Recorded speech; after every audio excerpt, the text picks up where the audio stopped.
부산님 믿음의 가족 여러분, 오늘도 하나님께서 주시는 큰 사랑과 은혜가 여러분과 여러분의 가정과 여러분의 일터에 함께 하시기를 간절히 소망합니다. 오늘 함께 나누실 하나님의 말씀은 열왕기상 1장 11절부터 27절의 말씀입니다. 나단이 솔로몬의 어머니 밧세바에게 말하여 이르되 핫깃의 아들 아도니아가 왕이 되었음을 듣지 못하였나이까 우리 주 다윗은 알지 못하시나이다. 이제 내게 당신의 생명과 당신의 아들 솔로몬의 생명을 구할 계책을 말하도록 허락하소서. 당신은 다윗 왕 앞에 들어가서 아뢰기를 내 주 왕이여 전에 왕이 여종에게 맹세하여 이르시기를 내 아들 솔로몬이 반드시 나를 이어 왕이 되어 내 왕위에 앉으리라 하지 아니하셨나이까. 그런데 아도니아가 무슨 이유로 왕이 되었나이까 하소서. 당신이 거기서 왕과 말씀하실 때에 나도 뒤이어 들어가서 당신의 말씀을 확증하리이다. 밧세바가 이에 침실에 들어가 왕에게 이르니 왕이 심히 늙었으므로 수냄 여자 아비삭이 시중 들었더라. 밧세바가 몸을 굽혀 왕께 절하니 왕이 이르되 어찌 됨이냐. 그가 왕께 대답하되 내 주여 왕이 전에 왕의 하나님 여호와를 가리켜 여종에게 맹세하시기를 내 아들 솔로몬이 반드시 나를 이어 왕이 되어 내 왕위에 앉으리라 하셨거늘 이제 아도니아가 왕이 되었어도 내 주 왕은 알지 못하시나이다. 그가 수소와 살찐 송아지와 양을 많이 잡고 왕의 모든 아들과 제사장 아비아달과 군사령관 요압을 청하였으나 왕의 종 솔로몬은 청하지 아니하였나이다. 내 주 왕이여 온 이스라엘이 왕에게 다 주목하고 누가 내 주 왕을 이어 그 왕위에 앉을지를 공포하시기를 기다리나이다. 그렇지 아니하면 내 주 왕께서 그의 조상들과 함께 잘 때에 나와 내 아들 솔로몬은 죄인이 되리이다. 밧세바가 왕과 말할 때에 선지자 나단이 들어온지라. 어떤 사람이 왕께 말하여 이르되 선지자 나단이 여기 있나이다 하니 그가 왕 앞에 들어와서 얼굴을 땅에 대고 왕께 절하고 이르되 내 주 왕께서 이르시기를 아도니아가 나를 이어 왕이 되어 내 왕위에 앉으리라 하셨나이까. 그가 오늘 내려가서 숫소와 살진 송아지와 양을 많이 잡고 왕의 모든 아들과 군사령들과 제사장 아비아달을 청하였는데 그들이 아도니아 앞에서 먹고 마시며 아도니아 왕은 만세수를 하옵소서 하였나이다. 그러나 왕의 종 나와 제사장 사독과 여호야다의 아들 분야야와 왕의 종 솔로몬은 청하지 아니하였사오니 이것이 내 주 왕께서 정하신 일이니이까. 그런데 왕께서 내 주 왕을 이어 그 왕위에 앉을 자를 종에게 알게 하지 아니하셨나이다. 아멘. 오늘 본문은 솔로몬의 즉위와 왕권 강화에 대한 말씀입니다. 아도니아가 군대장관 요압 및 제사장 아비아달과 공모하여 왕이 찬탈을 다루고 있는 어제 본문에 이어서 아도니아의 왕이 찬탈을 저지하고 솔로몬을 왕으로 즉위시키기 위한 나단과 밧세바의 노력과 다윗 왕의 재가에 대하여 말씀하고 있습니다. 어느 시대 어느 나라에서나 마찬가지로 반역은 정적의 제거를 동반하게 됩니다. 따라서 아도니아의 반역은 나단이나 솔로몬과 밧세바에게는 실로 화급하기 그지없는 일이었습니다. 왜냐하면 나단은 솔로몬의 왕위 계승에 대한 하나님의 계시를 전달한 것으로 여겨지며 솔로몬은 왕위 계승 내정자였으며 밧세바는 솔로몬의 모친으로서 아도니아에게는 정적이었기 때문입니다. 그러므로 그들은 어떻게든 아도니아의 반역을 저지하고 솔로몬을 왕위에 오르게 하여야 했습니다. 물론 이는 단순히 그들의 목숨을 보존하고 그들의 정치적 목적을 이루기 위한 것만은 아니었습니다. 그것은 곧 솔로몬으로 하여금 다윗 왕위를 잇게 하여 그를 통해 구속사를 이끌어 가시고자 하시는 하나님의 계획의 성취를 위해서도 매우 중요한 문제였습니다. 그래서 나단은 아도니아의 반역을 저지할 목적으로 우선 솔로몬의 모친인 밧세바를 다윗에게 보내어 사건의 진상을 알리고 하나님의 뜻을 상기시키게 하는 것은 물론 자기 스스로도 다윗에게 나아가 하나님의 언약에 기초하여 충언을 아끼지 않음으로써 다윗으로 하여금 솔로몬의 왕위 계승을 제거하게 하였습니다. 11절 중반절에 보시면 핫깃의 아들 아도니아가 왕이 되었음을 듣지 못하였나이까 우리 주 다윗은 알지 못하시나이다 라고 나단은 아도니아의 모반에 대하여 알게 되자 솔로몬의 모친 밧세바에게 말하고 있습니다.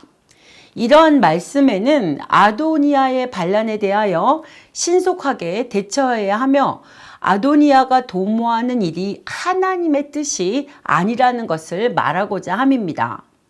나단은 솔로몬이 다윗의 왕위를 계승하여 이스라엘을 다스리는 것이 하나님의 뜻임을 알고 있었습니다. 어떻게 보면 나단은 다윗과 밧세바의 범죄 사실을 지적했던 자로서 그들과 서로 불편한 관계에 있었을지도 모릅니다. 그러나 나단은 거기에 개의치 않았습니다. 과거 나단은 통치자인 다윗의 간음 사건에 대해서도 목숨을 개의치 않고 적나라하게 그 죄악을 지적한 바 있습니다. 이는 그가 하나님의 뜻이 무엇인지 알았기 때문입니다. 그러한 나단은 오늘 본문에서도 동일한 입장으로 밧세바에게 가서 아도니아의 반란에 대해서도 말하고 있는 것입니다. 왜냐하면 그는 하나님의 뜻을 정확히 알고 있었고 그 뜻이 악인들의 손에 의해 지연되거나 그릇된 방향으로 흘러가기를 결코 원하지 않았기 때문입니다. 참된 선지자의 최고의 관심사는 곧 하나님의 사람입니다. 우리는 어느 순간에서든 어느 누구 앞에서든 상관없이 하나님의 말씀과 그분의 뜻에 우리의 모든 것을 걸고 살아가는 참된 신앙을 소유하여야 합니다. 15절에 보시면 왕이 심히 늙었으므로 수넴 여자 아비삭이 시중 들었더라고 말씀하고 있습니다. 누구도 눈여겨보지 않겠지만 우리는 여기서 주목해야 할 사람이 있습니다. 그것은 바로 묵묵히 자기 자리를 지키는 한 여인 아비삭의 모습입니다.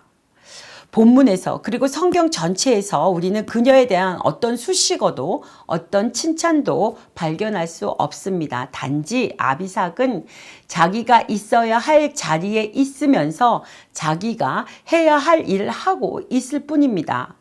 본래 그녀가 해야 할 일은 다윗을 봉양하는 것입니다. 그게 다였습니다.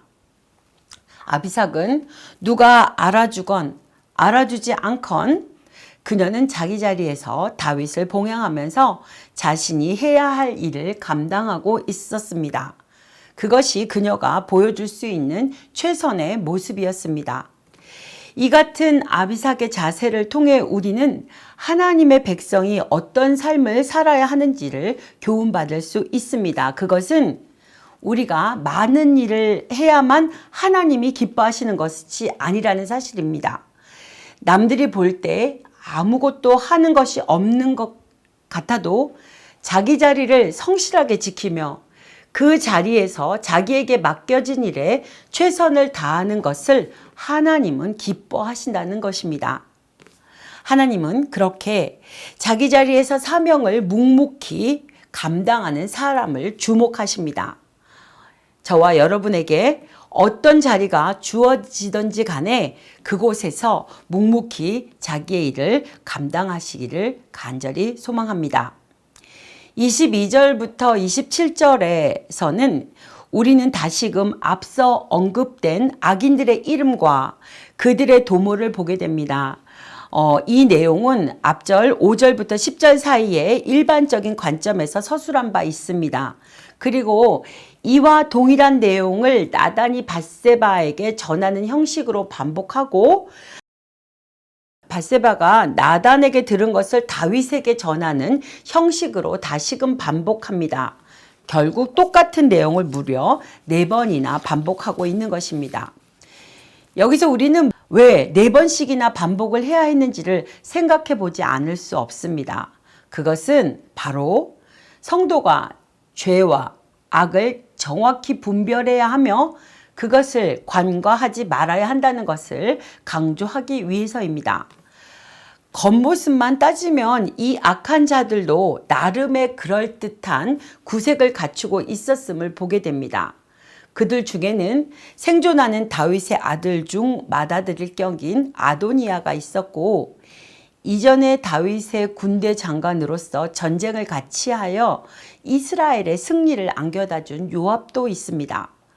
아울러 다윗과 동고동락했던 제사장 아비아달이 있었고, 고대의 즉위식의 필수적인 병거와 가병, 전배 등의 군사 행렬과 그것을 축하하기 위한 하객들까지 모여 있었습니다.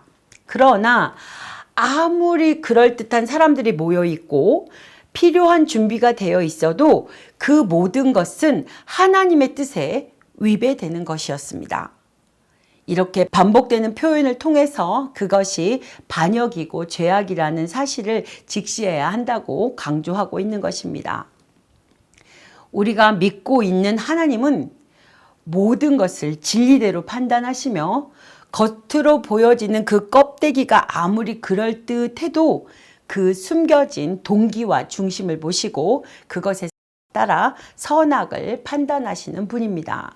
사랑하는 믿음의 식구 여러분, 하나님께서는 우리도 역시 이와 같은 시각과 안목을 가져야 한다고 말씀하고 계십니다. 우리를 미혹하게 하는 어두움의 세력에 대하여 바울 사도는 고린도 후서 11장 14절과 15절에서 말씀하고 있습니다. 제가 봉독하겠습니다. 이것은 이상한 일이 아니니라. 사탄도 자기를 광명의 천사로 가장하나니 그러므로 사탄의 일꾼들도 자기를 의의 일꾼으로 가장하는 것이 또한 대단한 일이 아니니라. 그들의 마지막은 그 행위대로 되리라. 아멘. 성도들이 어두움의 세력을 분별하고 항상 경계해야 할 것을 말씀하고 있습니다. 왜냐하면 이 같은 안목을 가진 자만이 악하고 어두운 세상에서 미혹해하는 죄된 세력을 따르지 않고 하나님의 뜻을 쫓아 살 수 있기 때문입니다. 기도하시겠습니다.